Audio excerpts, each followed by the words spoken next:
Boa noite, minha gente. A todas, todos e todos que ficaram, bem-vindos novamente.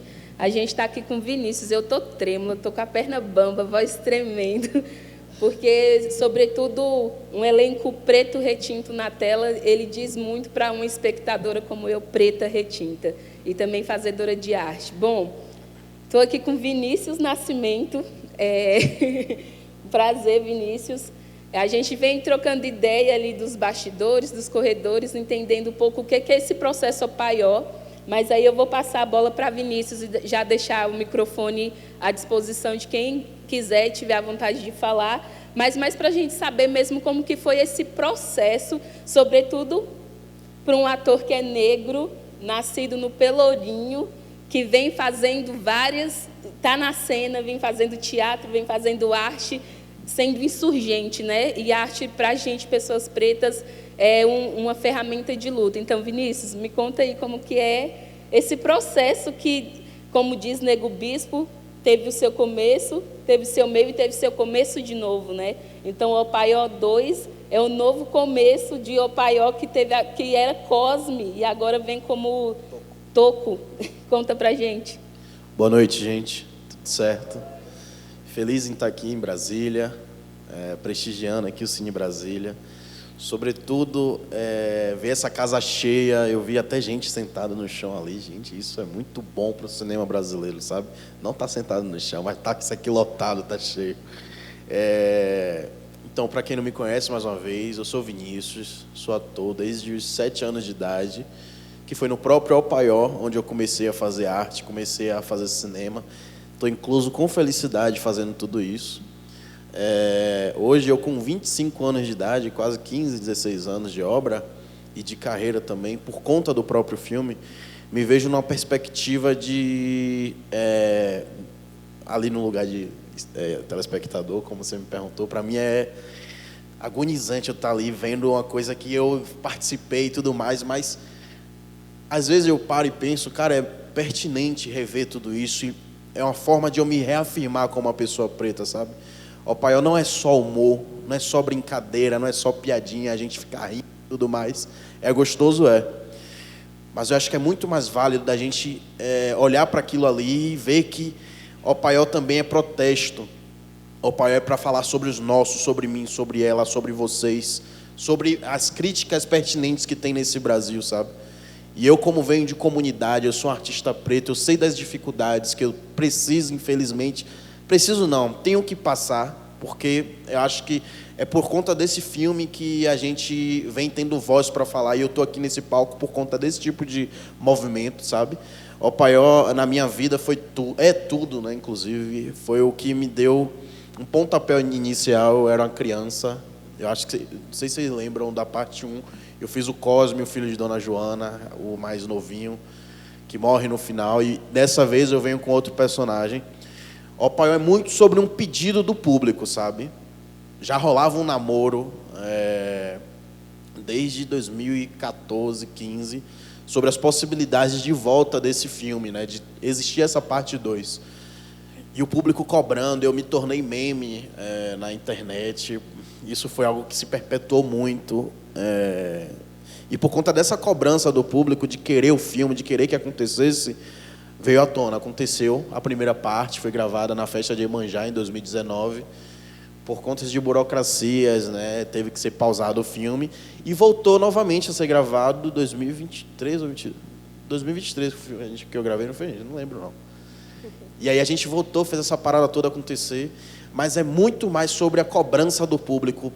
O público que fez tudo isso acontecer. As pessoas mandavam mensagem para a gente, para mim, existia um pedido. O Lazinho, ele conta que ele recebia muitas cobranças, né? Sobre, e aí, não vai ter a parte 2? Não, eu quero, não sei o quê e tudo mais. Então, acho que é um filme da gente, para vocês, de vocês também, porque fala muito sobre minha história também. Modéstia à parte, eu moro no Pelourinho desde que nasci, em Salvador, e sou testemunha, e não só testemunha, como acho que eu tenho um pouco de cuidado, às vezes, em falar sobre o filme, porque, para além de ser minha história, Eu sou uma pessoa que vivo isso, né, cotidianamente. E muitas coisas para mim são muito tocantes. Toda vez que eu assisto, para além de ser algo que fica me agoniando, porque, enfim, eu participei daquela parada, mas é sobre o meu lugar, sabe? Fica me futucando, me futucando. Falar sobre o extermínio de juventude preta, para mim, é algo tocante demais, porque eu vejo cotidianamente o que a televisão não está mostrando. E acho que, enfim, eu estou trazendo esse lado contundente da história, né, que vem desde 2006, 2007 sendo contada através dessa obra, que transformou várias vidas de pessoas que estão inclusas nesse filme aí. Mas há um cuidado a falar dessa obra, porque não é só um filme de comédia, musical, etc. e tal. É um filme que tem fundamento no que está sendo falado ali, abordado, cada detalhe, sabe? Então eu fico feliz, né, por essa casa estar cheia. Eu acho que ontem também foi uma sessão bacana. Fiquei sabendo que hoje a casa lotou, vocês estão de parabéns. Brasília, eu não esperava que ia ser esse calor todo. Eu venho de sessões de outros lugares e sempre foi bacana também, mas eu, quando cheguei em Brasília, eu falei, cara, é a primeira vez que vai ser exibido o Paiol em Brasília, eu estou assustado, porque isso já deveria estar aqui há muito tempo, né? Assim como eu estava falando com a Glória ali fora, o Paiol tem que estar em vários lugares ao mesmo tempo, tem que falar de muito disso em todos os lugares, sabe? Porque a gente não está falando, mais uma vez, a gente não está falando só de um filme qualquer, de uma abordagem qualquer, a gente está falando sobre muita gente, da gente, sabe? Mas é isso, feliz por esse encontro, feliz por estar aqui. Sempre que oportuno, contem comigo. Muito obrigada.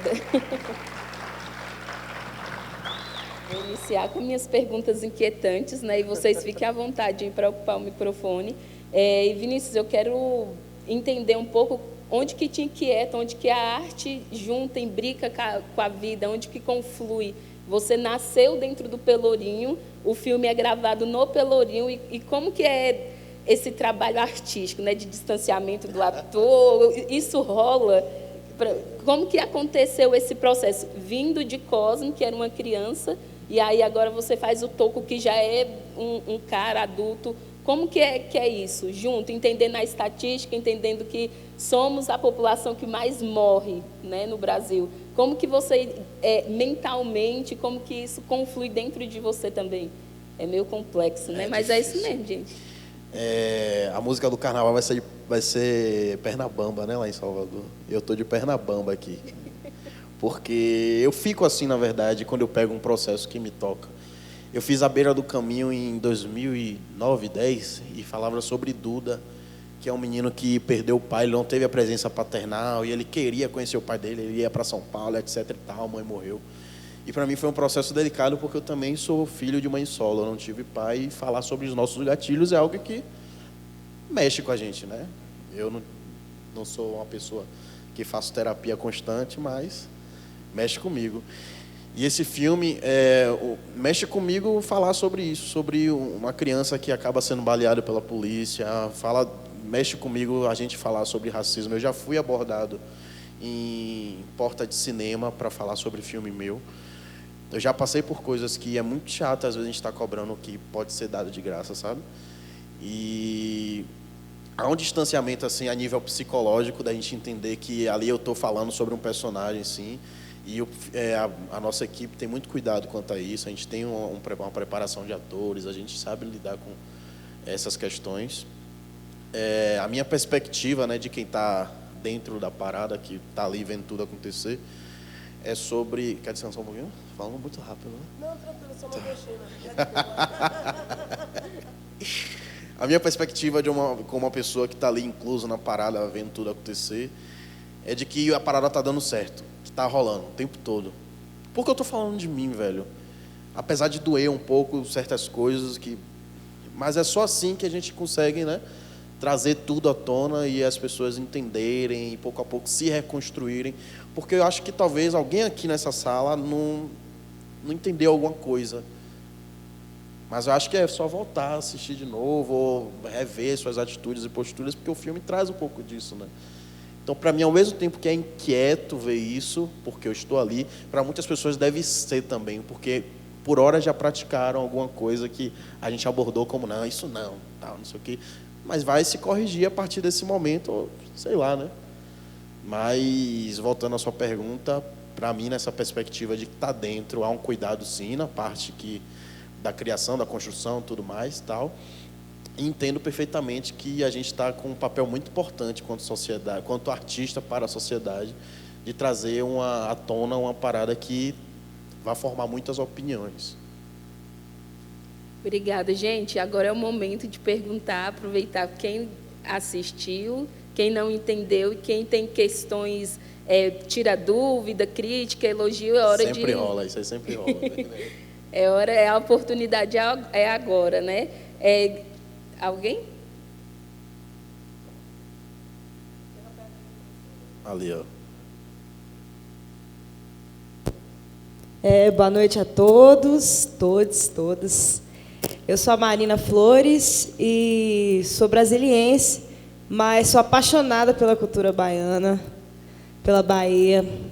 E hoje até assisti, né, o filme O Opaí 1 de novo para poder relembrar e ver como é que seria essa novidade que eu ainda não tinha visto. E queria perguntar para você, Vinícius, você como nascido na Bahia e tendo feito parte desse processo de gravação, para além disso, como é que você enxerga o processo lamentável, né, de limpeza étnica, de gentrificação, que já aconteceu e a gente sabe que ainda acontece, né, e tudo isso associado, infelizmente, né, à forma, né, que o turismo é abordada e comercializada também no espaço de Salvador. É isso, obrigada. Perfeito, Marina. E agradeço pela presença. Fico feliz, obrigado pela pergunta. Então, Marina, não sei se eu agradecer aqui. Gente, eu estou aqui representando o filme, estou em nome de muita gente, talvez, e muito feliz de novo de estar participando dessa confraria toda, tá? Você perguntou sobre a limpeza étnica que acontece não só no Pelourinho, mas como em muitos lugares. Eu, como morador do Pelourinho há 25 anos, eu já vi minha mãe, minha avó, os meus falarem que aconteceu uma coisa muito, muito escrachada, sem vergonha na cara. Lá existia um político de nome ACM, o ex-prefeito de Salvador é ACM Neto do antigo gestor há muitos anos, o senhor ACM. A gente chama ele de cabeça branca de lá. ACM, a gente costumava falar, isso foi até uma fala do filme, não sei se vocês lembram, ACM, Ação, Competência e Moralidade, que é a forma de ACM conduzir ali. E muita gente diz que antigamente a ACM, quando via moradores de rua, né, pretos retintos, na maioria das vezes, ele dava um fim do nada. Antigamente, centro histórico, ali o Pelourinho, Salvador, você caminhava, você não via morador de rua, você não via qualquer pessoa jogada na calçada, não via muito assalto, algo do tipo. Não via o movimento sem teto acontecer assim, à risca. Tinha suas coisas muito maquiadinhas, assim como o Pelourinho também é até hoje. Tudo muito bonitinho, quem é de fora está chegando, está vendo tudo muito montado. Mas tem seus perrengues comuns e eu como artista local, pouco a pouco venho galgando, buscando, né, ser esse papel de comunicar, para que a gente faça alguma coisa pertinente para a comunidade. E a limpeza étnica foi uma parada que aconteceu e, por hora, se a gente demole, vai continuar acontecendo. Principalmente nesse lugar que eu venho, né, Marina? Então, graças a Deus, né? Eu sou muito feliz por a arte ter me salvado. Hoje a gente tem projetos no Pelourinho, de nome Projeto Axé, por exemplo, a Escola Lodum, TV Pelourinho, onde eu me formei como produtor audiovisual, muito novo. Conquistei um diploma através de um projeto incluso no Pelourinho. Mas e quem não conseguiu? Quem não conseguiu fazer parte de uma parada, de um projeto que nem esse, acaba, infelizmente, caindo num caminho errado, num caminho ruim, que não é bacana. Porque, infelizmente, dos piores exemplos que um jovem preto tem a abrir sua janela de manhã, de um exemplo de uma pessoa que deu certo, é um traficante na periferia. Está ali fazendo, acontecendo, e o menino olha e vê isso como um exemplo, e às vezes quer até seguir esse pior exemplo. Então a arte, quando não está muito bem inclusa nas comunidades dessa que eu vim, talvez, infelizmente, as pessoas, né, a galera de minha idade, vai buscar esses meios, né? E aí, pouco a pouco, vai chegar em um patamar onde ele vai, ou vai ser preso ou vai ser morto. E é isso que o sistema talvez quer, né? E essa limpeza de várias formas vai acontecendo, pouco a pouco. E, infelizmente, se não tiver formas, né, da gente a todo instante tá botando o pé, tá falando, tá... Eu só sei que eu não posso ser mais um, viu, Glau? Porque, de verdade, sendo bem sincero, eu tento muito, bato na porta, né, reúno os meus, faço minha parte, mas às vezes uma andorinha só não faz verão. Então, até as pessoas que não estão inclusas naquelas problemáticas, às vezes tem que se reunir, sabe? Tem que botar o seu gogó para jogo. E esse tipo de reunião que está acontecendo aqui, essa troca de ideia legal, já é um bom passo, né? Isso tem que ser falado, tem que ser discutido. E no meu lugar, quando eu tenho a oportunidade de falar sobre, eu alerto. O Pelourinho não é só boniteza, não é só coisa bacana, não é só o Lodum, Copa do Mundo, Galvão Bueno. Vamos acordar para a vida, que a vida não é um morango. Ah, muito massa. E isso que você fala, Vinícius, me traz várias reflexões. Uma delas é o poder e a ferramenta que a gente tem enquanto quilombo, enquanto rede, enquanto fortalecimento coletivo. O filme ele ressalta isso, né, quando o Rock junta a comunidade para discutir o problema do bar da Neuzão, de resgatar o bar dela, e isso se deu com uma força coletiva, né? As crianças ali foram para a tecnologia, outros, como ele colocou, desceu na paleta.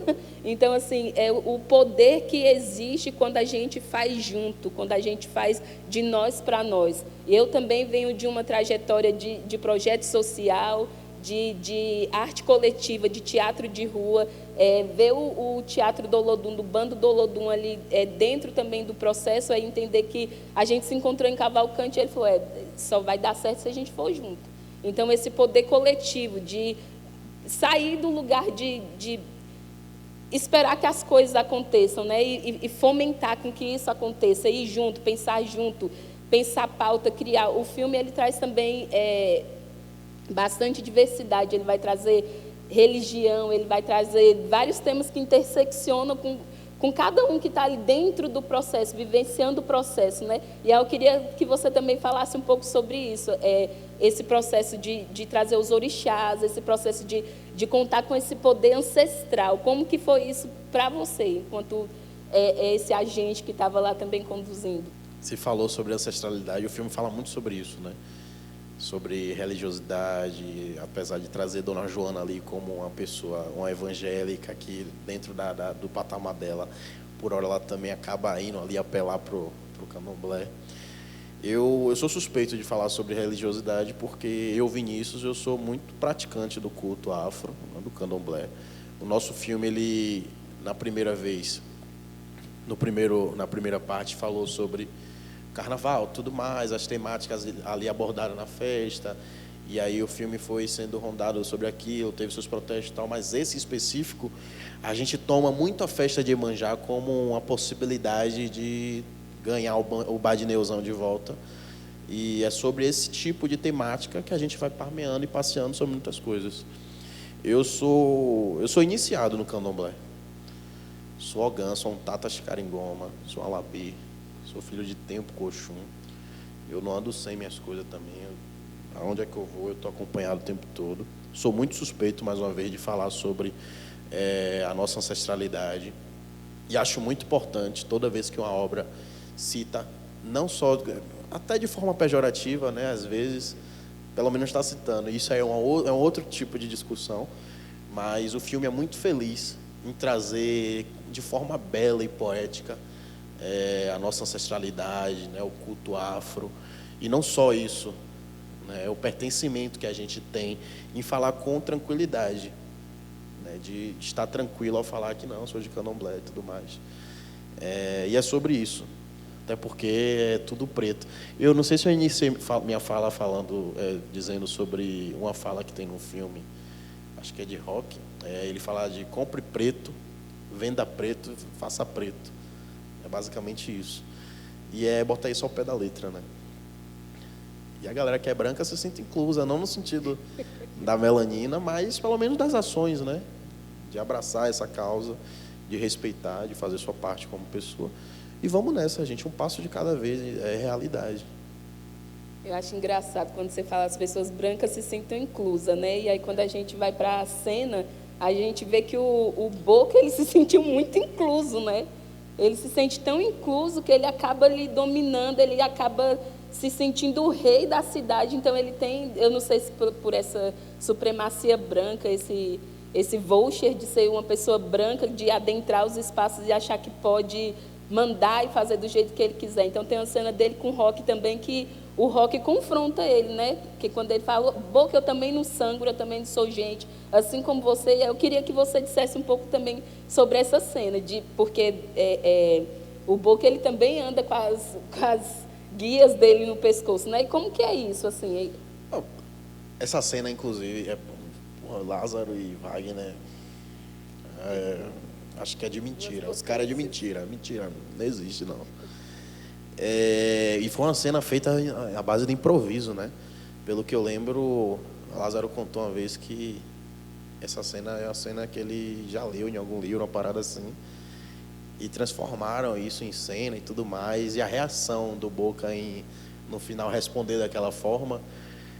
Ele tinha um texto, na verdade, mas foi tão impactante a fala, tudo aquele discurso do Rock, que ele resolveu mandar tomar mesmo como falta de argumento. E sobre esse lance do Boca, ele se sentir pertencente, né, àquele local, tudo mais. Não, velho, eu acho que nessa parte 2, inclusive, a gente evitou falar sobre muitos vilões. A gente não focou nesse lado a série, inclusive, ao Paió. A gente tinha o Queixão, que era feito pelo Matheus Nastergalli. E era um cara escroto, acontecia na série. A gente teve o Boca, que teve no filme e tal. Mas nessa parte 2, a gente não teve um vilão específico. Porque até o tal do Shumo, que era o coreano, no final das contas, ele sai como um cara ali, cuidado. Até porque o foco não é isso, não é achar um culpado. Então, cara, que é a pessoa que tem uma melanina não acentuada, que é uma pessoa que não é negra, eu não vejo o problema de ela estar fazendo um culto afro. É a mesma coisa de ela estar de trança ou trançar. É a minha opinião, Vinícius. Possa ser que, enfim. Mas eu não vejo problema algum dessas pessoas se sentirem inclusas ou participantes. Mas é tudo questão de senso, né? De cuidado, o que falar e tudo mais, aonde andar, enfim. Eu acho que é uma parada mais de autopercepção, né? De se mancou. E ele não tinha. É evidente. Opa. Tudo bem? Boa noite. Boa noite.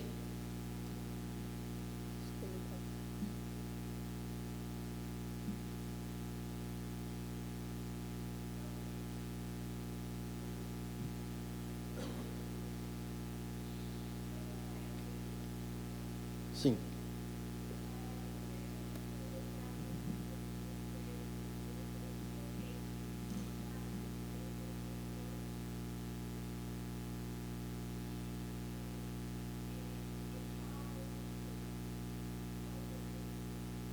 Eu queria perguntar para você qual foi a cena mais marcante para você desse filme, como você fez do outro filme também. E outra pergunta é que eu fui a Salvador só uma vez, mas eu fiquei muito chocada com a truculência da polícia de lá. E aí eu vi você falando sobre as formas de resistência, de levar cultura, arte, mas existem outras formas de resistência em relação à polícia de lá e à truculência da polícia de lá? Desculpa, qual é o seu nome? Tamires. Tamires, obrigado, viu, Tamires? Boa noite. Então, a cena que eu mais gosto do primeiro, acho que é duas, né? A que eu morro, não, a ele. A que Cosme morre. Que ao mesmo tempo que é algo que me toca, é algo que está na minha verdade ali, que me toca muito. Então eu gosto ao mesmo tempo que me incomoda, mas... E gosto da cena do Lázaro com o Wagner, porque é uma cena incrível, uma narrativa super verdadeira, real. E quanto à polícia, né, cara? Eu tenho cuidado de falar com a polícia, sabia? Porque é uma questão muito... É o cuidado no sentido de que eles estão na evolução, né? constante, apesar de nós artistas a todo tempo que é oportuno, a gente está ali, a polícia militar, não sei o que, mas se tiver um problema em casa, a gente liga para a polícia. Né? Não, sempre não. Pois é, eu vi pouca polícia aqui. Viu? Pera aí, menina, depois a gente fala disso. Mas existem formas de resistência, assim, tipo, por parte da PM. Eu digo isso porque eu já fui ver. Então, eu precisei ver para eu fui Maomé, fui ver para crer. Existe um projeto na Polícia Militar, pelo menos da Bahia, de inserção da cultura, principalmente teatro, né? Eu tenho um conhecido, que é um capitão Elton Santana. Ele anda muito por aqui, pelo Brasil, inclusive. Ele foi um dos fundadores do projeto de inserção de teatro na Polícia Militar. E eu acho que tudo que é forma de incluir a arte, a gente acaba meio que sendo obrigado a entender as nossas posições na sociedade, né? Não ser escroto, não ser um bosta, não ser um monte de coisa. E foi assim minha formação, inclusive. Eu, como criança, desde criança, fazendo teatro, eu, pouco a pouco ali, eu entendi o meu lugar na sociedade como homem preto. E eu não estou elogiando a Polícia Militar. Até porque é uma parada que acho que não é nem passível da gente dizer Polícia Militar, é do país todo falando, sabe?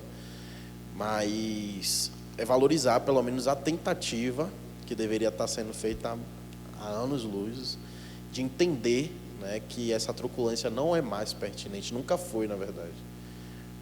Porque eu já passei por esse tipo de truculência e, com frieza, eu soube sair disso e tudo mais. Mas e quem não consegue ter esse jogo de cintura?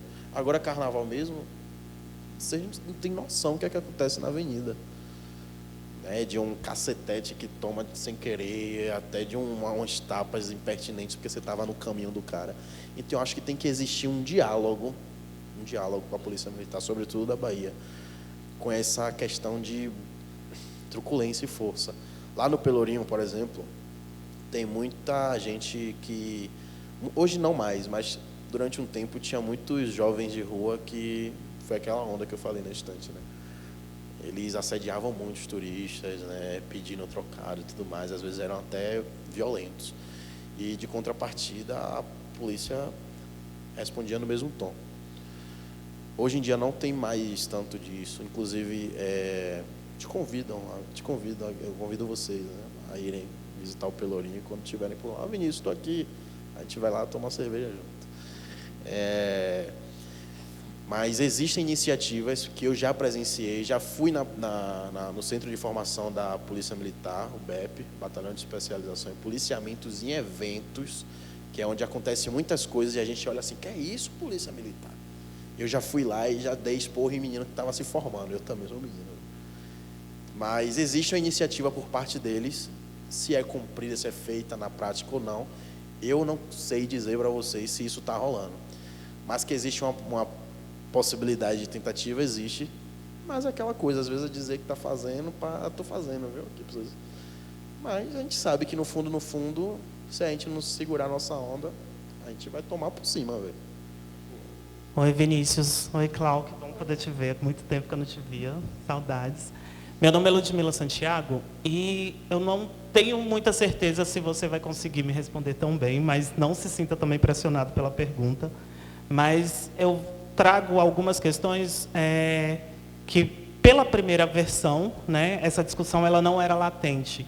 E aí, para a gente entender um pouco como que foi a preparação de vocês enquanto atores, né, para falar sobre a personagem travesti que tinha nesse filme.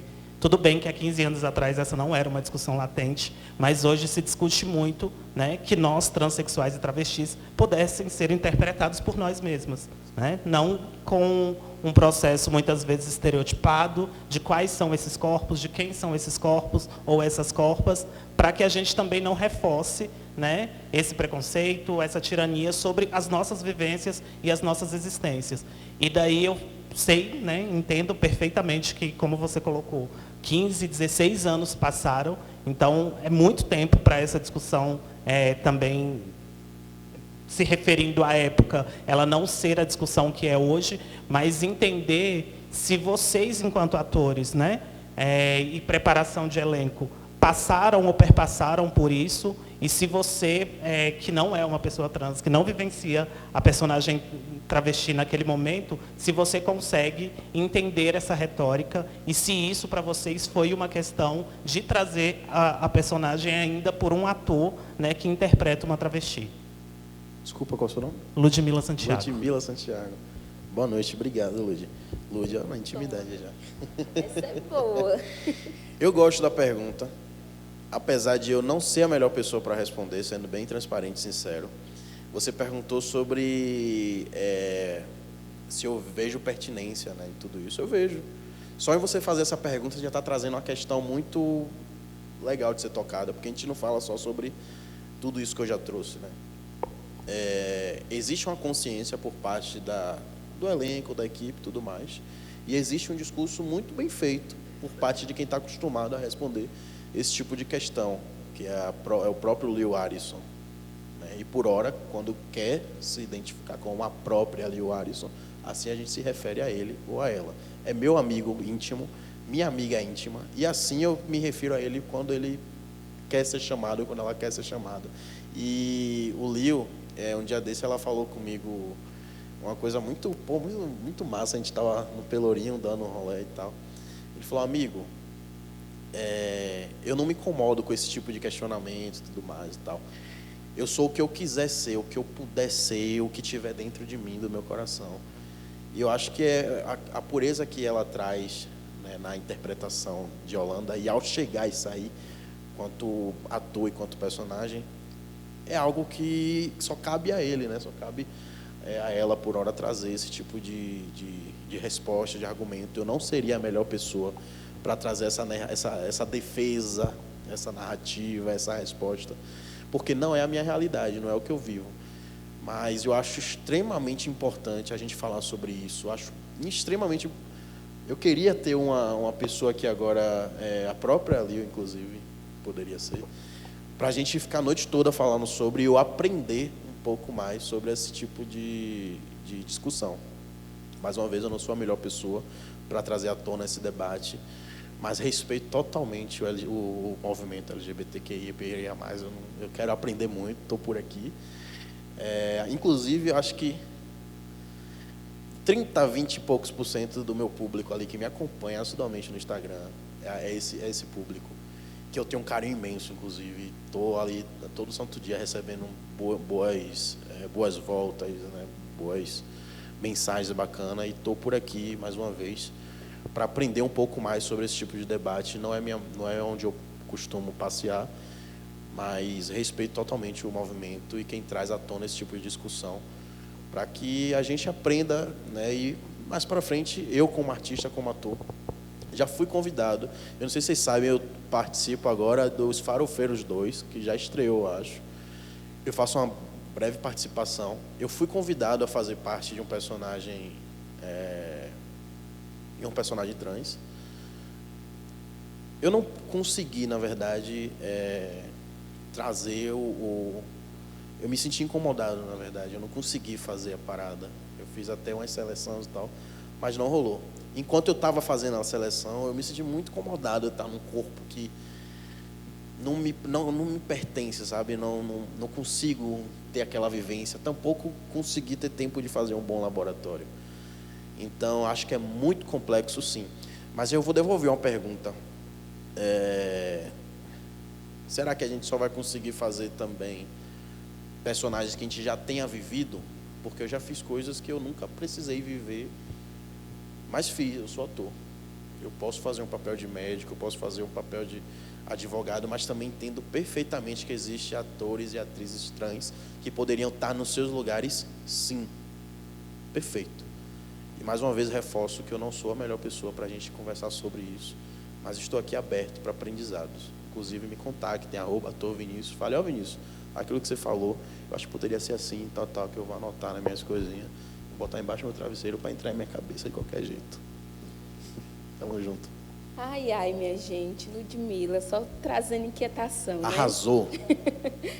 Mas você me faz, assim, fervilhar por dentro, assim. Eu vou ser um pouco polêmica e também estou aprendendo junto, mas o que me inquieta na sua pergunta é porque isso parece muito com o movimento blackface, que era quanto brancos, né, se pintavam de pretos para nos representar, e o quanto que a gente se sentia violentados, violentados por essa prática. Então, assim, eu também não sou a melhor pessoa para falar da questão travesti, mas eu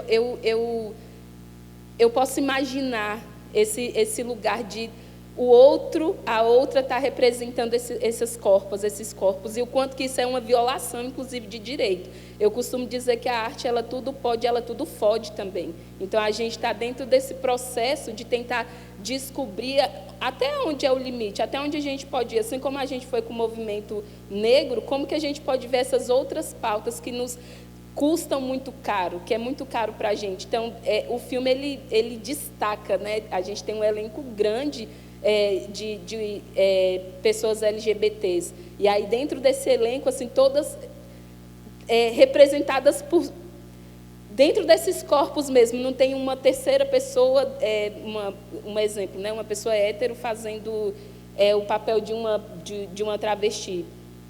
E eu acho que isso é muito importante, a gente debater, discutir, pensar juntas e juntos, para a gente poder entender o que é arte e o que é essa violação dessa arte. Porque eu, por exemplo, eu acho que é de uma inquietação gigante assim, e desrespeitoso hoje. Eu, por exemplo, eu querer fazer um papel de travesti, ou um papel de algo que eu não tenho essa vivência. E como você falou, você se sentiu limitado, né, de fazer o papel. E para mim não é um papel, não é um personagem. Para mim, de novo, é quando a arte ela conflui com a vida e você emerge dentro do processo. E o que é que surge dali? Eu, por exemplo, não quero ver uma pessoa branca pintada de preta representando minha população. Acho que isso é violação, sim. E a gente precisa pensar a arte dentro desse território, sabe, Vinícius? Porque a gente está trazendo para a tela a questão do imaginário, a questão do desenho social. E o que está aqui é o que a gente representa na vida, né? É um processo muito confluente, né? O que sai da tela vai para a gente, o que vem da gente vai para a tela.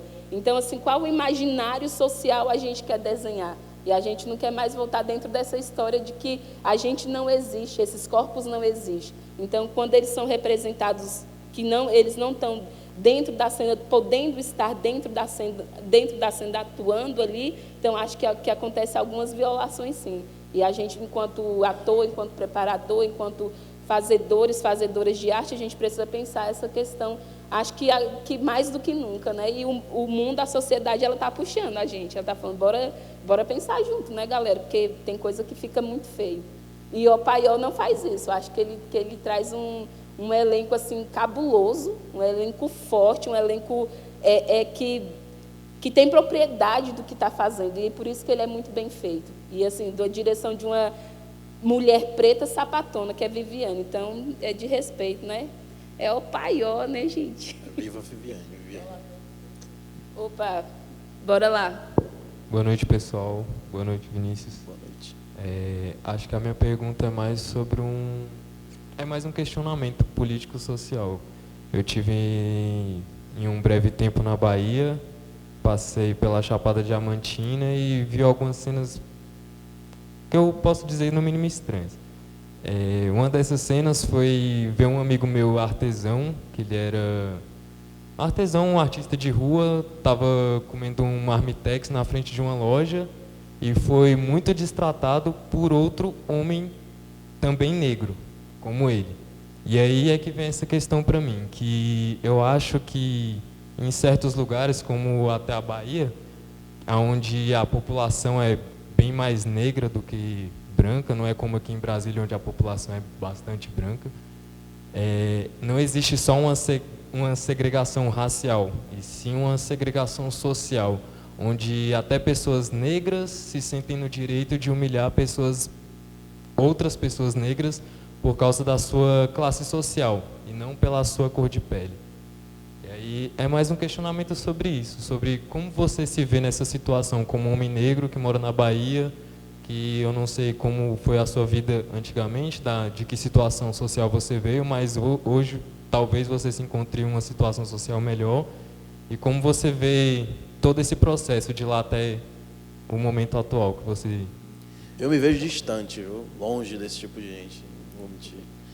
E quero praticar essa distância. E não só na Bahia, viu, Lucas, acontece isso. Você vai ver isso em vários lugares, pessoas pretas sendo, infelizmente, racista com uma pessoa do seu mesmo tom de pele, seja lá mais acentuada, melanina ou não, enfim. Eu vou dizer para você que é uma parada que eu acho loucura, velho. Papo de burrice, sabe? Eu estava falando ali nos bastidores com a Glau que teve uma... Vou falar uma fofoca aqui para vocês. Teve uma baiana, teve uma menina lá da Bahia, uma blogueira, que vocês entenderam que o filme fala sobre pautas racistas e tal, né? Porra, como não? Aí tem uma menina lá de nome Africanique. Tava gravando, tá gravando, vou falar para ela aqui. Ó. Eu respondi ela em rede social. Ela falou mal do filme e tal, e disse que não entendeu as coisas que o filme traz, não entendeu a dinâmica do filme, não entendeu que dormiu no meio do filme, que o filme é pior que o primeiro e tudo mais. E ela é uma blogueira, né, com 200 e pouco, 300 e poucos mil seguidores lá em Salvador.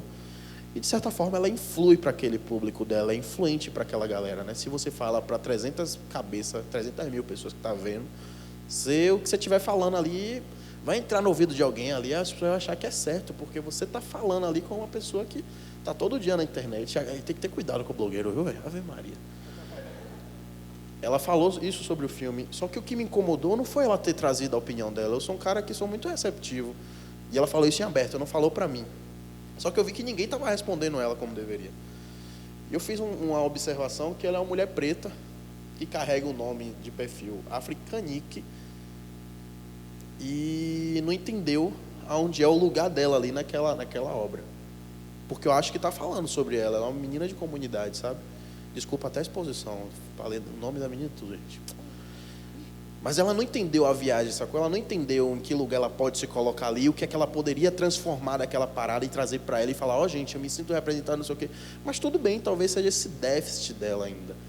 E eu acho que o papel do filme é esse, talvez seja capacitar, né?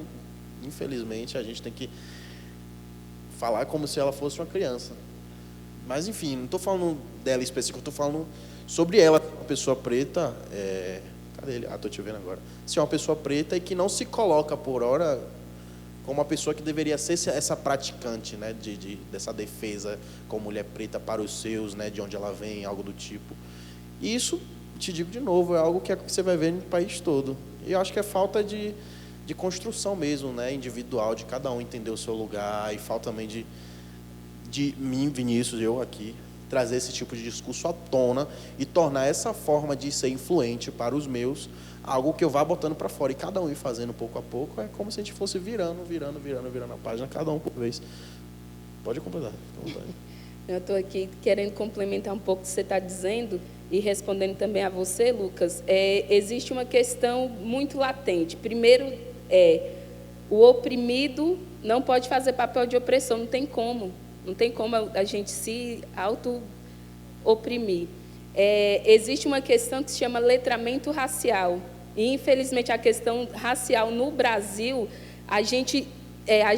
pessoas pretas, sem letramento racial, elas reproduzem o racismo. Então, elas aprenderam, veja bem, se você aprendeu a se odiar, se achar feio, se achar macaca, se achar isso e aquilo, que vem de uma herança, né, da supremacia branca, colocar certos termos em cima da gente, você começa a reproduzir, a acreditar nisso e a falar, não, fulaninho também é, beltraninho também é. E isso gera toda essa violência. Então, o que acontece são pessoas, como Vinícius trouxe essa blogueira, ela reproduz o racismo. Ela reproduz a violência que fizeram com ela. E, infelizmente, falta letramento racial, falta consciência, falta estudo, falta mais filme negro nas telas, falta uma educação antirracista, falta dentro das universidades a gente ter referenciais teóricos negros, falta a Lei 10.639, 11.645, para poder falar, abranger todo esse conteúdo e a gente entender que já é muito complexo a questão racial no país, entender que a gente tem saída, que a gente consegue ir percebendo na vivência e no aprendizado. Então, assim, infelizmente é uma reprodução, mas a gente não consegue se ofender, porque a gente vem de uma mesma história, a gente vem de uma mesma trajetória. Então, eu não consigo ofender Vinícius, mas eu consigo reproduzir o que eu aprendi, reproduzir o que a minha sociedade demonstra, né? Então, é uma questão de letramento racial, uma questão de estudo. Tanto pessoas brancas quanto pessoas pretas, né? O racismo é questão de todos nós resolvermos juntos essa questão. E a gente tem visto isso, não sei se vocês estão acompanhando o Big Brother, a gente viu o menino Luigi lá, né, falando umas coisas nada a ver e tal. E é falta de letramento racial, falta de instrução, né? Tem que rever por onde esse menino passou, né? Onde foi que teve a falta da construção, assim, de reconhecimento desse pertencimento dele e tentar corrigir, né, para os que vêm. Mas é isso. Vinícius, agora eu tenho uma pergunta para você. O público, ele sorri muito, né, durante o filme. Você acha que esse riso vem de nervoso, vem de reflexão, vem de porque não entende mesmo e acha engraçado? Como que você, enquanto ator, interpreta essa devolutiva da plateia? Esse riso, assim. Eu acho engraçado quando vocês dão riso. Lá em Salvador, a galera ri mais porque entendem mais o vocabulário, né? É o que a gente está vendo acontecer com o Davi no Big Brother. Pra gente lá em Salvador tá sendo um barato ver esse menino na televisão, porque a gente se caga de dar risada com ele, porque ele fala coisas que a gente capta na hora.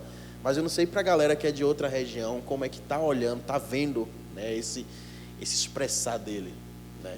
Então eu fico preocupado no meu papel de ator, de artista, porque vocês não estão rindo de uma piada que era para vocês estar rindo, gente.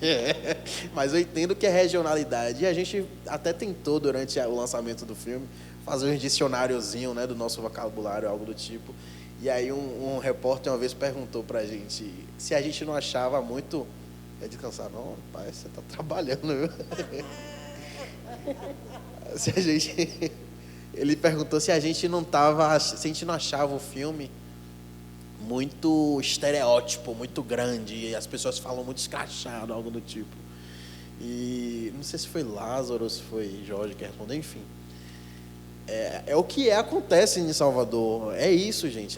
Nós somos grandes, a gente fala grande, a gente se comporta grande. Se você botar a cara na janela ali de um bairro popular de Salvador, você vai ver uma mulher passando rifa e dando uma baixa, dizendo desaforo para o rapaz que está passando de carro, e ao mesmo tempo o cara passa vendendo uma coisinha no isopor e gritando, ó, acarajé, não sei o quê, ó, água, um real.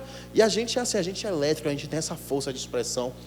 E me preocupa por hora vocês não estarem achando graça, porque eu entendo que é regionalidade, mas eu não me sinto futucado, mexido, quando eu vejo vocês não ou rirem demais ou não rirem. Eu acho que cada um vai se tocar, né, se bulir de alguma forma. Mas em questões pertinentes, em coisas que é importante. Teve uma cena ali que foi muito bonitinha para mim, que eu gostei. Foi uma cena que eu fiz com Luciana, as duas, né? A cena que meu personagem estava fazendo aquela baixaria toda no quarto dela, aquele motel ali, aquela parada toda. E aí ela chega e teve aquela frustração de mãe e filho, e ele foge e ensaia uma possibilidade de morte quando entra no mar. Aquilo ali é muito cuidadoso quando a gente... Cuidadoso no sentido... Para quem não entendeu, acho que futucou alguém de certa forma. Será que esse menino morreu de novo, dona Joana vai ficar sem filho? Mas já teve gente que falou, rapaz, esse menino entrou no mar, mas depois ele apareceu. Mas ele apareceu como alma penada, ele morreu mesmo e tal, porque no final... Mas... Essa onda da mãe solo, né? De novo você vê perdida. Meu Deus, eu vou perder de novo meu filho. A ponto dela que não é da religião, ir apelar e pedir para uma santa, um Iabá, para trazer seu filho de volta. Mas quem sabe ali não é uma realização da própria orixá, né? Trazer esse menino de volta e entregar para a mãe. Tome seu filho de volta, eu sou mãe que nem você e está tudo certo. Então, o que me preocupa não é nem as pessoas não estarem entendendo o que está acontecendo. Me preocupa as pessoas não entenderem a dinâmica importante de Rock está dizendo na cara do homem branco que ele não vai mais massacrar o povo preto, algo do tipo, sabe? É esses pontos assim tocantes que eu me vejo assustado se alguém olhar para minha cara e falar, mas por quê? A gente traz o filme da gente algo muito especial, né? Um humor muito delicado, não. sofisticado, sabe? A gente tem uma modéstia à parte, sem demagogia, uma sacada muito rápida. A gente conseguiria fazer outro filme só nos bastidores, velho. O que acontece ali, a gente não pôde levar para a tela. Então, eu entendo a forma que cada um se comporta com o que vê. E respeitem também, por favor, essa regionalidade da gente, essa força de expressão, gíria e tudo mais. Assim como aqui também deve ter muita coisa que eu não vou entender de jeito nenhum que vocês falarem aqui, mas... Boa noite. Boa Meu nome é noite. Bruna. O filme me chama muita atenção, desde o primeiro quanto o segundo, por se passar em Salvador, que foge desse eixo Rio-São Paulo. E aí minha pergunta vem mais pessoal mesmo para você, Vinícius, do que esse filme impactou na sua vida e se você teve essa precisão de se mudar, se locomover como artistas para o Rio e para São Paulo, porque é um movimento que acontece muito em todas as partes do Brasil, onde nós que somos artistas, a gente não se vê vivendo a nossa arte aqui ou em qualquer outro lugar, que não seja Rio e São Paulo. Não que nada seja perfeito, mas eu queria entender se Salvador te abraçou e que te pôde te dar o sustento como artista na sua própria cidade. Massa, Bruna. Boa noite, tudo bem, né? Eu estava falando sobre isso, né, com a Glaulia fora, incrível. Todo lugar que eu vou, não é só saindo do meu estado, do meu lugar, mas toda vez a gente tem que criticar Salvador, e agora eu estou vendo isso aqui em Brasília também, mas toda vez eu tenho que falar que Salvador poderia ser um bom polo audiovisual, e não é. Não me abraçou assim, quesito mídia, mas nem de mídia, assim, naquele tempo, né, que eu comecei a 15, 16 anos atrás, no primeiro filme. Apesar de eu ser novo, eu tenho um tempo de filme, é o que eu tenho de carreira. Então, o que aconteceu comigo de lá para cá, não existia internet, né, para a gente fazer a forma de sustento e tirar o proveito daquilo pela internet. Não rolava isso, sabe? Então, o Salvador não me abraçou no sentido de contratações. Eu fiz poucas coisas em Salvador. As boas obras que eu tive a oportunidade de fazer foi saindo daquela região ali que eu morava, indo, infelizmente, para Rio, São Paulo.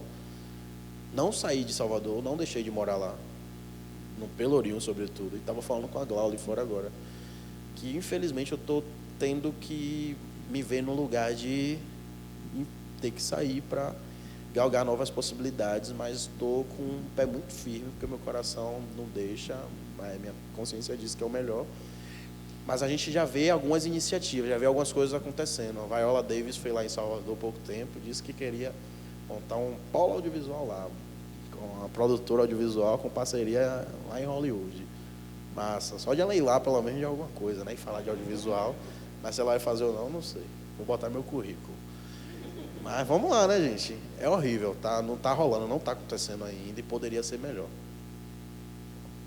Oi, tudo bem? Meu nome é Gabriela, eu sou aqui de Brasília, mas eu moro na Bahia. E eu moro no sul da Bahia. E eu conheci o primeiro filme quando eu cheguei lá e amigos meus baianos me apresentaram, não conhecia antes. E a minha pergunta vai de um negócio que você falou, que é tipo, essa aqui é a primeira vez que esse filme é exposto em Brasília. E esse filme não foi exposto em Porto Seguro, nem o primeiro, nem o segundo. E a minha pergunta vai mais para uma questão que já foi até assunto de redação do Enem e tal, que é a dificuldade de ter cinema em regiões menores. Eu moro em Porto Seguro, que muita gente acha que é um puta polo, mas é uma cidade muito pequena, e a gente tem tipo um cineminha muito fajuto, e ainda é o único cinema que tem perto ali da região. Tipo, o outro cinema mais perto é Salvador.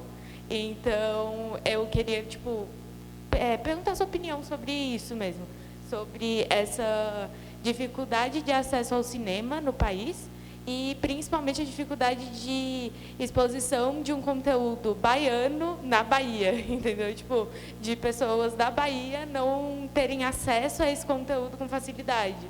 E basicamente isso. Obrigada. Obrigado a você. É complexo porque envolve muita coisa, né? Quando a gente produz uma obra audiovisual, tem a pré-produção, a produção e a pós. E a questão da distribuição, né, de um filme voga muito, porque se não rolar uma boa negociação, um bom investimento, esse filme não vai ser passado, não vai ser exibido em alguns lugares. Fora que existe uma parada em cinema de shopping, né, gente, que a gente acaba meio que suando para ficar 3 semanas, 4 semanas em cartaz, 5 semanas, e aí o que é que vai acontecer na sexta? Se as pessoas não forem assistir, se não existir um bom plano de marketing, o filme vai sair de cartaz. Mas em cinemas como esse aqui, por exemplo, que é uma resistência, um cinema, que é um cinema, não é um shopping que abre e bota uma salinha de cinema, uma sala aqui, e aí nós artistas temos que rebolar e fazer o que acontecer para o filme ficar ali acontecendo. Em Salvador, inclusive, tem alguns lugares como esse, né? E é muito mais tranquilo de serem frequentados. Mas eu acho que o grande déficit aí também está na questão da distribuição, né? Não é uma crítica, eu acho que é uma observação, que poderia estar rolando melhor, porque eu fiquei assustado quando eu soube que aqui é a primeira vez que o filme passa, mas já tive notícia que no Sul o filme ainda não foi exibido, agora estou sabendo que em Porto Seguro, e é uma observação bacana. Infelizmente, hoje em dia a gente tem muito a questão do streaming, né? Globoplay, Netflix, HBO, não sei o que. E as pessoas esperam ir para esses lugares para assistir. Como eu já vi a galera falando, vai para a televisão quando? Porque eu quero assistir. Por que não vai para o cinema pagar o dinheiro daí, um salário para a gente ganhar dinheiro? Não vai. Então, acho que também o defeito está na gente, está no nosso povo, que não está consumindo a parada como deveria. Mas é novos tempos, né? Infelizmente, a gente está tendo que concorrer de verdade. Não é mais com a pirataria, né? Antigamente tinha o lance da pirataria, do CD, do DVD, algo do tipo, assim, pirata, que a gente ia pra rua, e o Paiol bombou nessa época mesmo assim. Você vê. Hoje em dia é a questão do streaming. Já o Paiol vai, eu acho, viu, gente? Falando aqui como deveria. Mas eu acho que é uma coisa que a gente está aprendendo a lidar, né? E se torna também uma zona de desconforto para quem está ali investindo dinheiro e querendo distribuir para tal lugar, mas às vezes os contratantes locais não estão de peito aberto para levar uma obra para aquele lugar, por mais que tenha público para assistir, sabe? Então, acho que é muita coisa envolvida. É esse lance do streaming, são os contratantes, né? São os cinemas locais, os shops. Enfim, é uma nova realidade que a gente, infelizmente, está vendo acontecer com vários outros filmes. Oi, sou eu aqui. É porque, né, essa dinâmica aqui, a gente fica, só para dizer que a gente já estourou o horário, mas tem 3 perguntas, porque tem os horários dos fornecedores, prestadores, sei que é o último dia, mas tem gente que está aqui em função de trabalho e tem 1 hora, né, para sair, já são 11h15, né, só para, desculpa, a gente se corta prazeres, mas é só para, senão a gente vai sair daqui só amanhã e não tem como, é ruim para quem trabalha, né? Aí é isso. Quem é que é a próxima pergunta para eu passar? Vou passar aqui, tá? Na sequência. Era só para trazer uma questão de ordem. Olá, boa noite. Eu vou tentar ser bem breve, a minha cabeça está bem fervilhando, assim. Prazer revê-la, Tati Beth. Maravilhosa. Assim, eu acho que tem muitas questões que a gente precisa discutir. Eu até vou sugerir para vocês fazerem igual De Volta para o Futuro, a trilogia, ou País 2, 3, assim, que eu acho que, né? Você concorda, Vinícius? Plenamente. Por mim, teria a série até o 10. E aí eu acho assim que, por exemplo, a Lud foi cirúrgica quando ela trouxe as questões trans, né? De atores trans, de atrizes trans. Eu sou uma pessoa trans não binária, negra, e aí eu acho que a gente precisa discutir algumas coisas, por exemplo, o Tribunal do Colorismo. No primeiro filme, a gente falou da necropolítica, que o camaronês, que eu amo, que é o Attili Mabembe, já falava, né? A gente não tem o direito de viver e nem o direito de morrer, nós, pessoas negras. E dentro dessas possibilidades, o que é pensado em relação à população LGBTQIA+N+B, né? E vai crescer ainda essas letrinhas, porque a gente vai ganhar um mundo. E existem possibilidades e existem não possibilidades. Porque, por exemplo, hoje, prestigiando, né, 11h15 da noite, eu estou aqui, né, tipo, trabalhei o dia inteiro na Defensoria Pública, atendendo uma população extremamente vulnerável, no Núcleo de Direitos Humanos, digamos assim, ou na SUAP, na Subsecretaria de Atenção Psicossocial.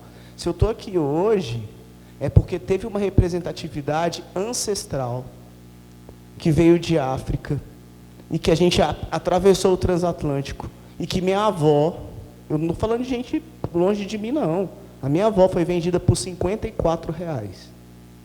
Então, a gente tem uma responsabilidade no audiovisual que muitas vezes é nos colocada e que você falou muito bem, assim, me senti extremamente contemplado.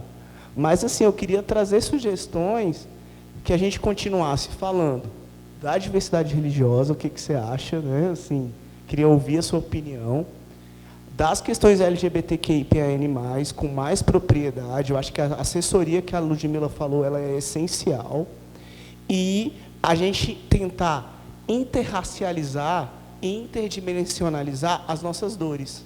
Porque hoje, a vida de uma pessoa trans, ela não passa, isso não sou eu que estou falando, não, são relatórios da ONU, de 36 a 37 anos. Eu tenho hoje 41 anos, eu sou um sobrevivente. A Ludmila é uma sobrevivente. Você é um sobrevivente. A gente sabe que tem um extermínio escancarado da juventude negra. Né? Então, assim, eu queria te perguntar o que você acha disso, né? Da trilogia, que eu acho que vai ser bacana, e de como que você se sentiu trazendo essas pautas que nos atravessam. Porque você não estava ali tão somente como Vinícius. Você estava ali vivenciando uma vida com uma amiga trans que estava ali, né? Que a gente, né? Que você falou que você não sabe, né? Enfim, pode ser uma pessoa não binária como eu, que não me identifico nem como homem, nem como mulher. Mas, assim, é trazer a visibilidade. Eu queria que você falasse um pouquinho sobre isso, por gentileza. Boa noite, obrigado, filmão. Eu que agradeço. Comi pipoca e tudo mais. Você falou sobre a questão religiosa, eu vou deixar para responder depois que eu fizer a observação sobre a sua pergunta, porque é onde eu consigo passear tranquilo. Vocês já repararam que eu me saio assim. Só uma observação, houve orientação por parte da assessoria, sim. Nós tivemos assessores de comunicação, de jornalismo e tudo mais. E tivemos orientação, tivemos entre aspas, porque eu não participei, até porque não me cabe muita palavra. Não é o meu lugar de fala, mais uma vez. Porém, desculpa, não lembro o seu nome. Caindê? Caiodê. Caída de Oxóssi. Que deve que eu quero que assim seja. Cara, eu não vou ser bem sincero para ti. Esse processo de orientação por parte da assessoria para os artistas, para a equipe, saber como lidar com essa temática, existiu, né, para as pessoas específicas que foram para debates específicos com pessoas que queriam. E isso acho que aconteceu, acho que foi em São Paulo. Acho que foi em São Paulo, foi no Rio, algo assim. Uma pauta nesse sentido, e aí a galera foi lá, tranquilo, e debateu sobre o assunto. Só para te responder que eu acho, sim, pertinente, total, quando isso vier à tona e rolar esse debate novamente, que a galera saiu de lá muito bem falada, elogiada, inclusive. Quero estar, até para nível de aprendizado. Né? Acho que não é só não são só os pertencentes daquele tipo de temática que precisam aprender esse tipo de coisa, né? Eu quero, para saber lidar e saber conduzir. Acho que a gente poderia ter papos melhores se eu tivesse sido um cara mais interessado em estar incluso nesse tipo de temática. No quesito religioso, eu vi poucas coisas aqui no Brasil. Falar sobre, né, a novela, por exemplo, toda vez que vai casar alguém, está na igreja casando.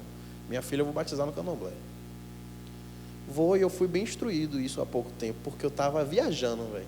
Eu sou um cara iniciado para orixá e eu estava já planejando os padrinhos, a madrinha de minha filha.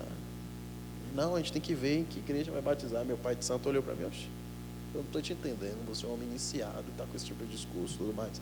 Quem disse que igreja não pode casar? Perdão, quem disse que em terreiro não pode casar? Não pode batizar? Se eu me deito para dar um bori, para entender como está a minha cabeça, da comida, a minha ancestralidade, né, o meu ori, a minha cabeça, entender as minhas vivências posteriores, por que eu não posso pegar uma nova cabeça e consagrar aqui, batizar, né, a nível literal? Então, obras audiovisuais formam muito cabeças de pessoas, assim, no sentido de informar. Eu acho que falta, sim. Falta porque foram poucas referências que eu tive, por exemplo. Eu acho que falou sobre candomblé, assim, de obra audiovisual, que eu me recordo agora, foi o Canto da Sereia, né, que foi um negócio de Isis Valverde, que também não foi nem muito escrachado. Teve uma novela aí há pouco tempo que, não sei se foi uma novela ou uma série, que Bruno Galhaço fez lá em Salvador e tudo mais, e aí teve aquela onda toda de orixá e tal. Não lembro o filme, eu sou ruim com essas coisas. Teve o Paiol agora que mexeu com a nossa ancestralidade. Mas você vê que a gente vai começando a ficar com papo raso, porque a gente não se recorda em muita coisa, não teve aquela parada tocante. Mas se a gente for falar aqui sobre Sintonia, que foi uma parada da Netflix, tem uma forte representatividade ali de uma série que tem uma pastora, tem um pastor, tem uma menina que se torna crente, mas a gente não traz o oposto. E eu faço muita questão de botar o pé nisso. Eu fui fazer a 2ª temporada de Dom para a Amazon, com o nosso saudoso Breno Silveira, que Deus o tenha. E o meu personagem, eu fiz uma participação no núcleo do Gabriel Leone, e meu personagem era um cara que faria um túnel para eles fugirem da cadeia. E eu senti falta disso, porque tinha um núcleo dos presidiários, tinha um núcleo dos caras da academia, né? Os caras bombadão que na prisão fica malhando, aí tinha o núcleo da galera que canta, o núcleo da arte, da limpeza, da igreja, mas não tinha pelo menos um elemento que falasse sobre o culto africano, né? A religiosidade de matriz africana, o candomblé, ou seja, a umbanda, ou seja, a quimbanda, mas que traga para perto da gente. Não tinha. E aí, na minha sugestão de construção do personagem, eu falei, rapaz, eu sinto isso, que meu personagem é candomblessista. Mentira. Mas para levar e fazer minha parte, sabe? Eu botei uma continha de Obaluaê, porque o temperamento do personagem confabulava com aquilo ali. É a minha forma, mas não dá para fazer isso toda vez, que nem sempre eu vou conseguir trazer para perto, né, o que não está sendo falado com constância. E aqui tem pessoas que são influentes no audiovisual, de certa forma. Vocês também são criadores de pautas voltadas, vocês têm a forma de criar os seus roteiros, de fazerem seus filmes, suas obras, inclusive me chamem de trabalhar. E que assim seja, gente, façam alguma coisa diferente para acontecer, porque falta muito disso. Lá em Salvador, por exemplo, é uma terra que tem muito terreiro de candomblé, e fala-se pouco, né, em suas empreitadas. Lá tem emissora que não pode nem falar sobre orixá. A minha mãe pequena, olha essa câmera aí, a minha mãe pequena, ela pertence à religião, mas ela está num lugar que ela não pode nem se manifestar como tal. Então, se eu tenho essa ousadia, se eu tenho esse desejo, anseio e poder, né, e a possibilidade de fala, eu vou sempre que oportuno defender e falar assim, que é pertinente, é trazida, até porque já estão levando as outras religiões, por que a gente não leva um pouquinho da nossa? Então, acho que é bacana, não custa nada, só informar.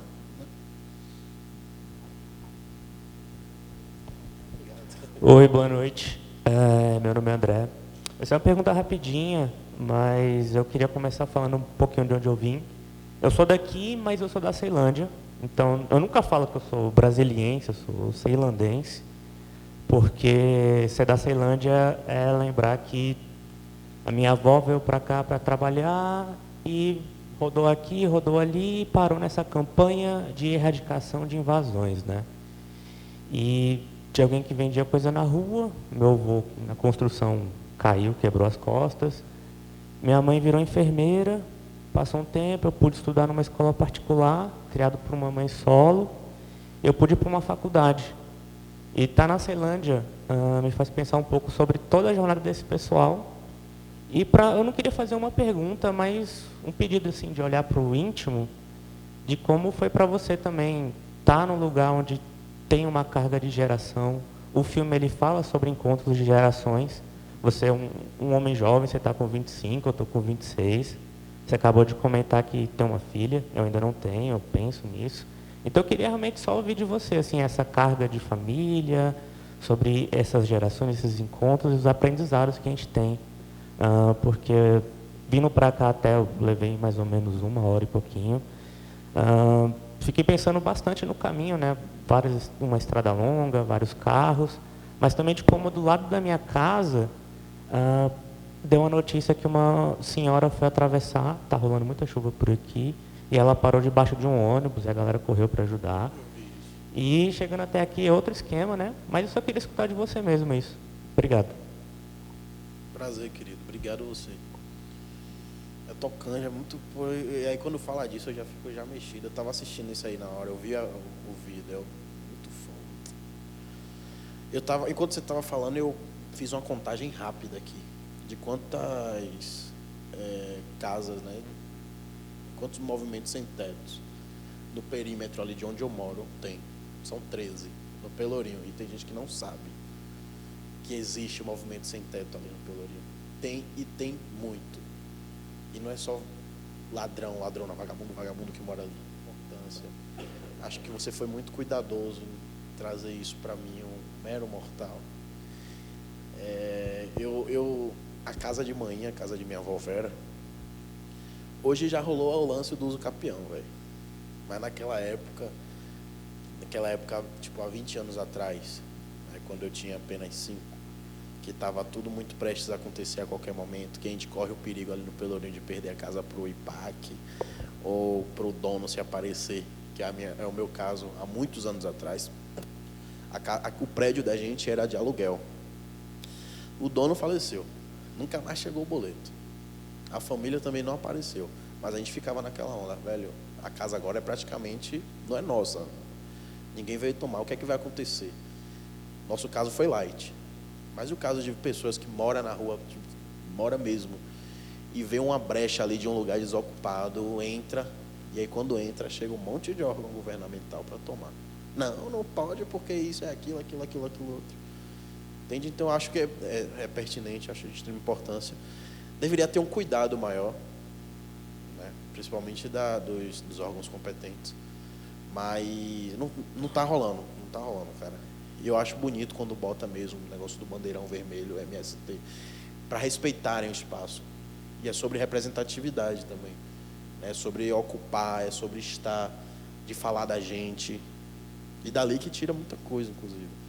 Então, acho que, reforçando, eu vim de um lugar parecido. Eu tenho um artista muito amigo meu, Maconey Tafari.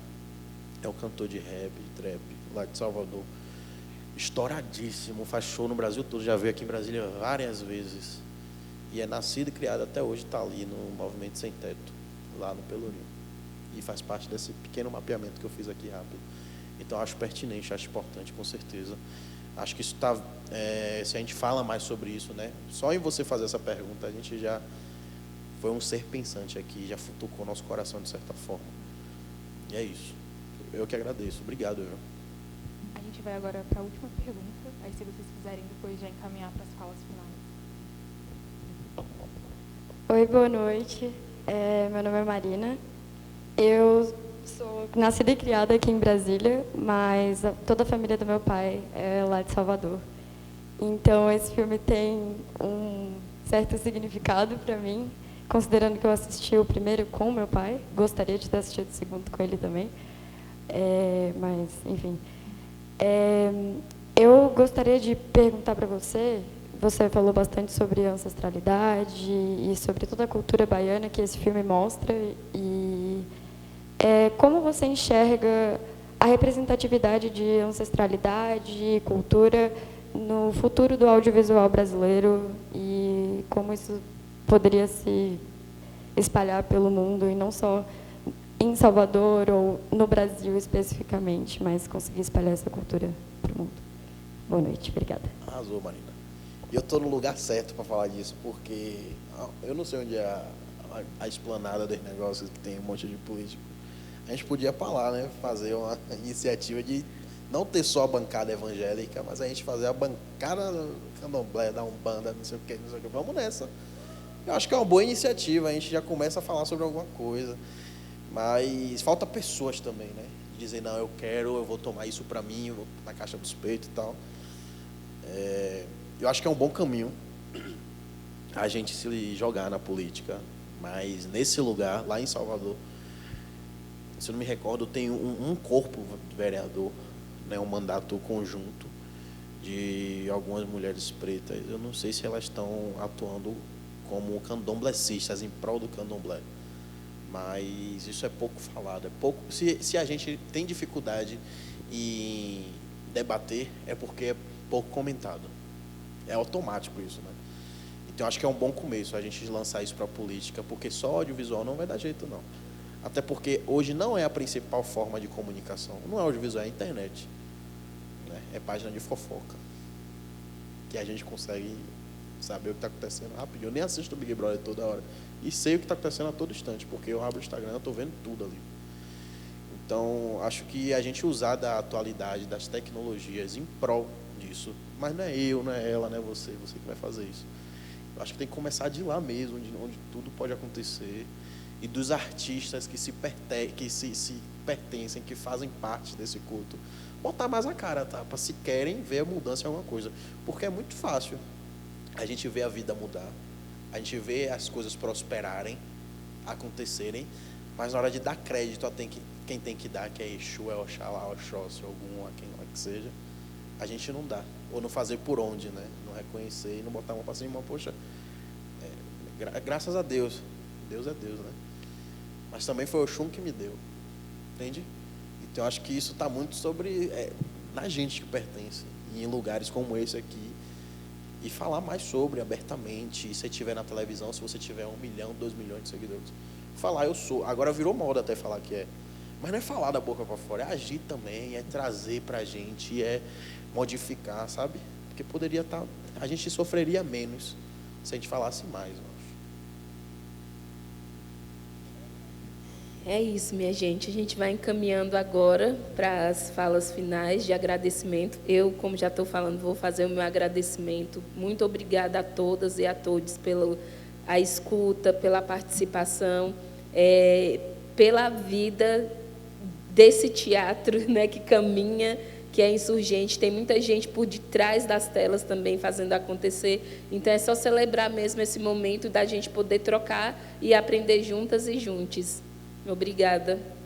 Eu agradeço também, aproveitando aqui o ensejo, pelo convite, a sensibilidade do Cine Brasília. Agradecer a Vivi pela indicação. É uma mulher que eu tenho muita admiração. Ela chegou para essa obra na parte 2 para fazer a gente ficar mexido mesmo assim mentalmente, porque ela faz a gente se rever, né? se auto reconhecer. E eu acho que é uma mulher que eu sou, não tenho certeza, eu me tornei muito fã do trabalho dela enquanto pessoa, né? Uma mulher preta, mãe de santo, que acabou de pegar sua obrigação de 14, eu estive lá presente, agora eu vou chamar lá e eu chamei minha mãe benção. Então, agradeço muito ao Cine Brasília, agradeço a vocês que estão aqui até agora, esse horário, trocando ideia com a gente, falando sobre arte, falando sobre tudo. Eu não sou um cara extremamente com QI elevadíssimo e tudo mais, mas agradeço por essa troca de verdade. Eu não sei se consegui trazer para vocês as melhores impressões dessa obra, mas se vocês não entenderam, a gente vai tentar produzir, é só vocês pedirem o 3, o 4, o 5, porque está na mão do público sempre, tá? Então, mais uma vez, obrigado, gente, de verdade. Zabina Coatessá do Pé, obrigado, que vocês tenham luz e força nessa volta para casa e se cuidem, de verdade.